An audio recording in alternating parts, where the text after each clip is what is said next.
એક વખત તમે ઓઢી લીધેલો એવો માયાનો પડદાને જરાક ઝાંખો કરીને તમારા આત્મા જ્ઞાન આનંદની ઝાંખી કરી લો. આ જીવનમાં એકવાર આત્મા જ્ઞાન થયા પછી બીજા દ્રશ્યો જોવાની કદાય મન નહીં થાય.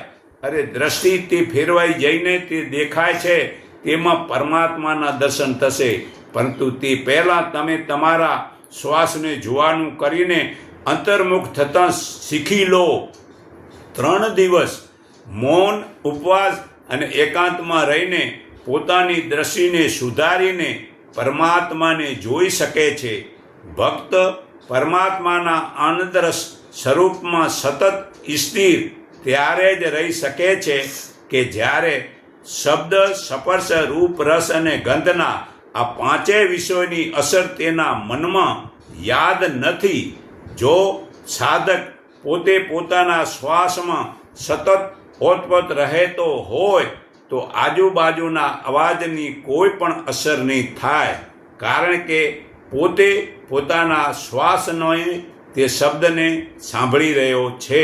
તો પોતાના શ્વાસને સપ્રેસેલો રહેવાથી કોઈ પણ પદાર્થની અસર નહીં થાય. પોતાના શ્વાસને જોવાથી કોઈ પણ પદાર્થની અસર નહીં થાય.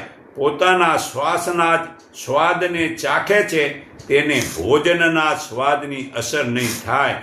પોતાના શ્વાસની સુગંધથી બીજા સુગંધની અસર નહીં થાય. જેમ કે દરેક દેખાતા પદાર્થમાં 5 તત્વો અને તેના 5 વિષયો રહેલા છે, તમે તમારા શ્વાસોશ્વાસમાં પણ 5 તત્વો છે.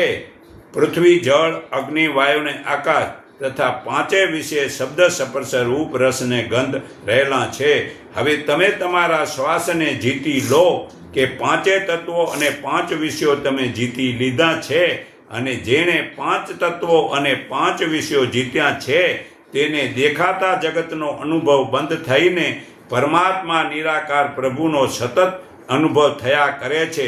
તો આત્માની ગતિ પ્રાપ્ત થવા માટે તમે મતલબ 5 વિષય શબ્દ, સ્પર્શ, રૂપ, રસ ને ગંધ અને 5 મહાભૂતની વિષયમાંથી નીકળી અને પરમાત્માની ઝાંખી કરી લો.